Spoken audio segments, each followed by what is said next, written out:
in the barren plains of Jericho, a young commander, just recently appointed to the position, once bowed in the pale dust on the eve of a great battle. It all happened thousands of years ago, but you can almost see it in your mind's eye, right? Let's set the scene. After 40 years of wandering the desert, a fledgling nation of former slaves finally stands on the edge of the promised land, about to enter. The generation who left Egypt in the Exodus all perished in the burning wilderness in line with God's decree following the sin of the spies. Even Moses, God's faithful leader who spoke to God face to face as a man speaks to a friend, died without stepping into the promise. But it's a new day, a new generation, a new leader, and God has some new instructions. Now, therefore, arise, go over this Jordan, you and all the people, to the land which I am giving to them, the children of Israel. Every place that the sole of your foot will tread upon, I have given to you. The Lord tells Joshua, as I was with Moses, so I will be with you. I will not leave you nor forsake you. Be strong and of good courage. And so, 4 decades after Israel set out on a 10-day journey, they finally crossed the Jordan River into the Promised Land in such a miraculous way that nobody could doubt God's presence with them. But now that they finally set foot in the land of their promise, a mammoth task awaits them: conquering the land. And first up on Israel's conquest of Canaan is Jericho, a city of critical strategic importance. Due to its location, conquering Canaan meant conquering Jericho first. There was just no way around it, or coming back and taking care of it later. Jericho had to fall first. But Jericho would also prove a very tough nut to crack due to its famously vast, towering walls enclosing the city within.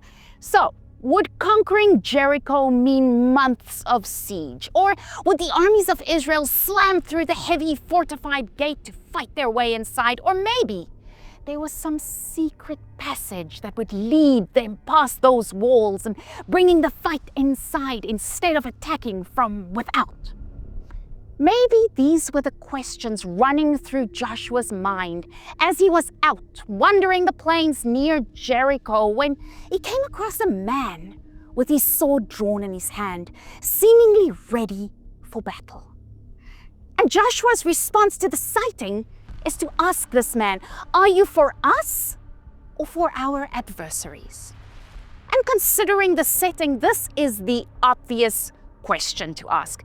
Joshua and the armies of Israel are preparing for the battle. The armies of Jericho are preparing for the battle. So when you come across an unknown warrior ready for battle, the obvious question is, are you on our side or on their side? Are you for us or for them?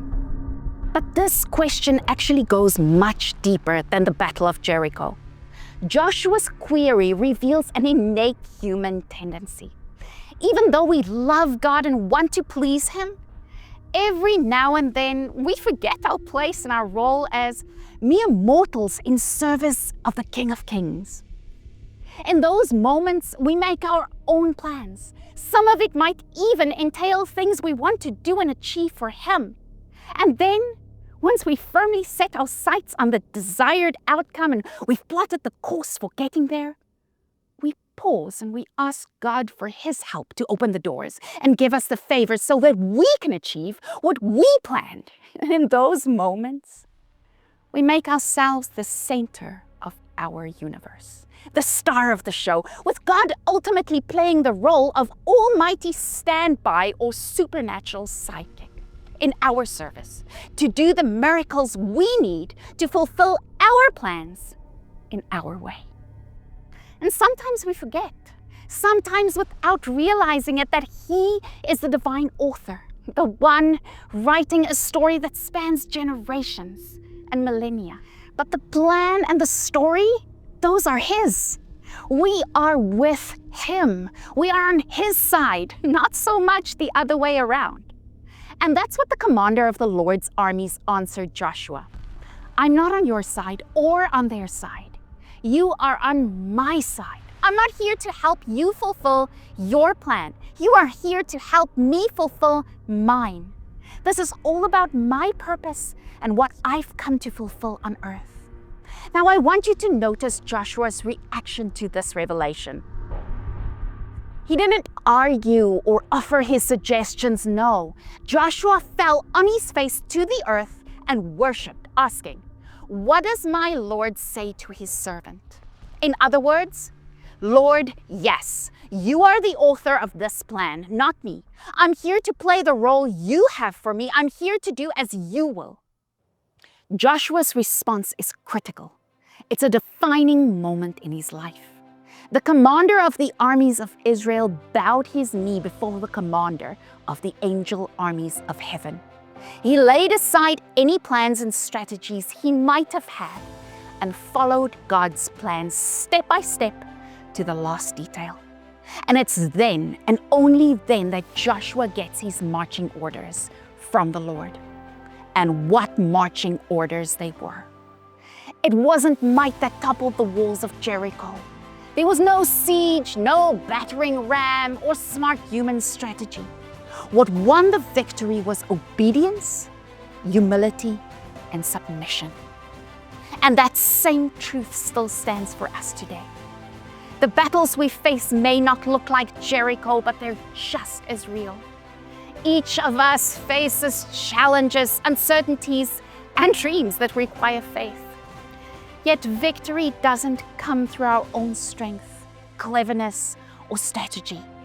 It comes when we bow low before the commander of heaven's armies and say, like Joshua did, "Lord, what do you want your servant to do?" When we surrender our plans for his purpose, he fights the battles. He brings the victory. And the walls that seemed so impossible to move, they begin to crumble. Not by might, nor by power, but by his Spirit. So today, whatever Jericho stands before you, remember, the question isn't whether God is on your side. The real question is, are you on his side? If this teaching blessed you, help us pass the blessing on. Ignite the Truth is brought to life through the generous support of Christians around the world. Partner with us, share it widely, and get ready. Another teaching from Israel is coming your way next week.